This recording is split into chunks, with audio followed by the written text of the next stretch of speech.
8/8/2023. இன்னைக்கு நம்ம முரளியில் கேட்ட கேள்விகளுக்கு உண்டான பதில்கள். ஃபர்ஸ்ட் கொஸ்டின் என்ன கேட்டிருந்தோம்? எதில் குழந்தைகளுக்கு நன்மை இருக்கிறது? எதில் குழந்தைகளுக்கு நன்மை இருக்கிறது? குழந்தைகளின் நன்மை எதில் இருக்குதுன்னு கேட்குறான். என்ன, எதுல நன்மை இருக்கு?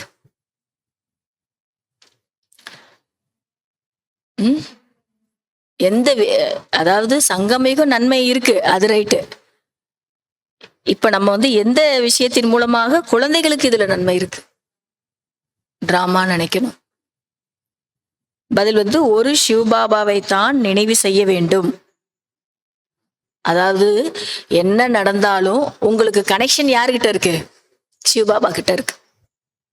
நான் அவருடைய குழந்தை தான், அவருக்கு பேரன் பேத்தி தான் அப்படின்னு நினைக்கிறதுலதான் நன்மை இருக்கு.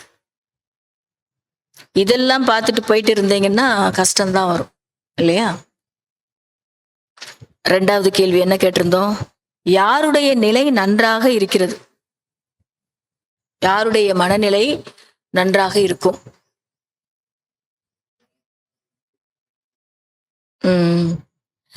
அதனுடைய பதில் உண்மையில் யாருக்கு ஒருபோதும் கண்ணீர் வருவதில்லையோ,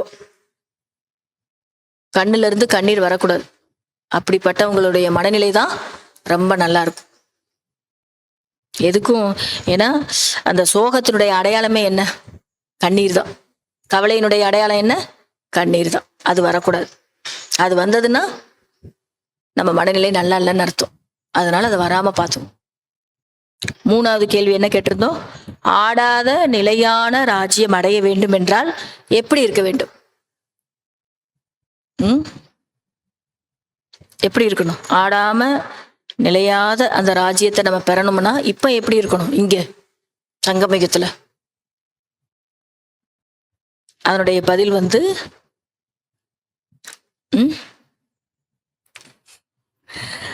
நாம் அழுகின்றோம் என்றால் அழுவதனால் அவருடைய பாகத்தை மாற்ற முடியுமா என்ன?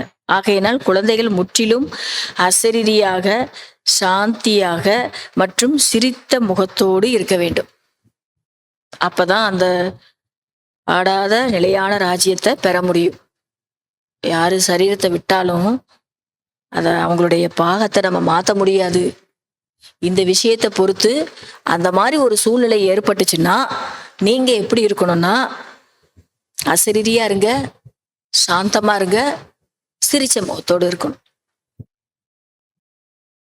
நாலாவது கேள்வி, எதன் மூலம் தனக்குத்தானே நஷ்டப்படுத்தி கொள்ளுகிறீர்கள்?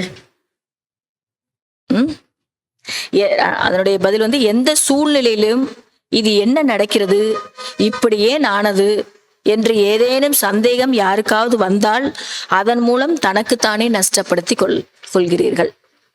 கொஸ்டின்ஸ் வந்தா அதனுடைய சுருக்கமான பதில் என்னன்னா, கேள்வி வந்துச்சு அப்படின்னா அங்க உங்களுக்கு என்ன வருது?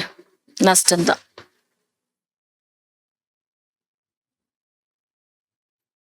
ஐந்தாவது, ஏன் குழந்தைகள் ஒருபோதும் எந்தவித கவலையும் படக்கூடாது என்று பாபா கூறினார்?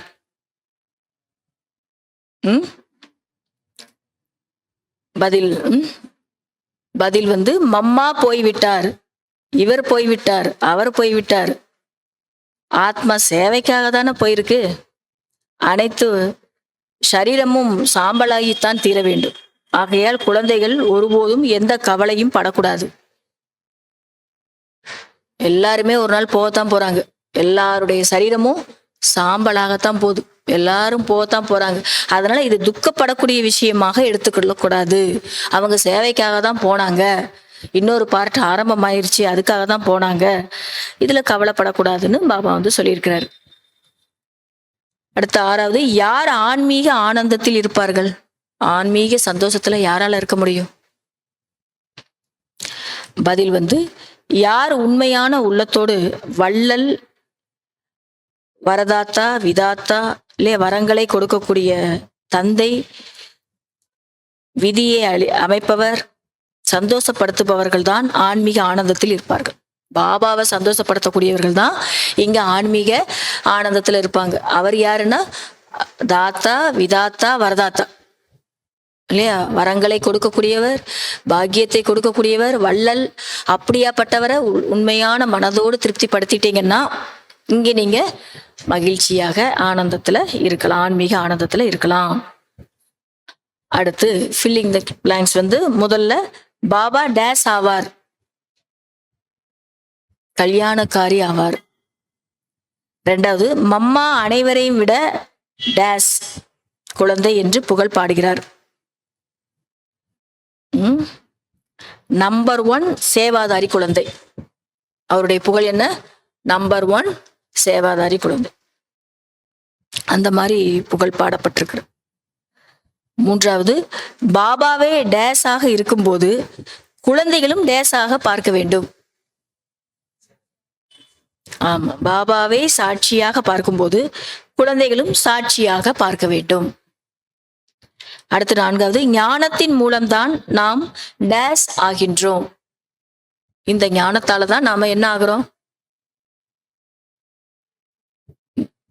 பதில் சக்கரவர்த்தி ஆகின்றோம்.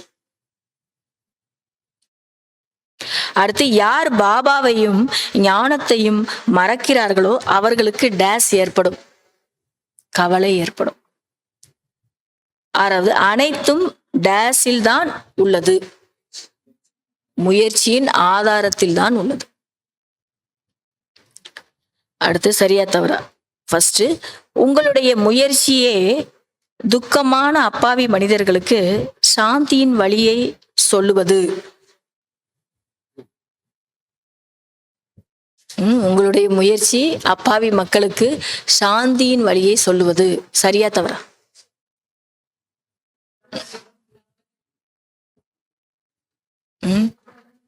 என்ன சொன்னார் இன்னைக்கு முரளியில? சுகத்தின் வழியை சொல்லுவதுதான் அப்படின்னு சொன்னாரு.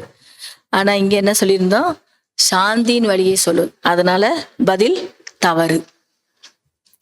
ரெண்டாவது, மன்மனா பவ மத்தியாஜி பவ, இந்த 2 வார்த்தைகளும் புகழ் பெற்றது. சரியா தவறா? சரி, பதில் சரி. ஓம் சாந்தி.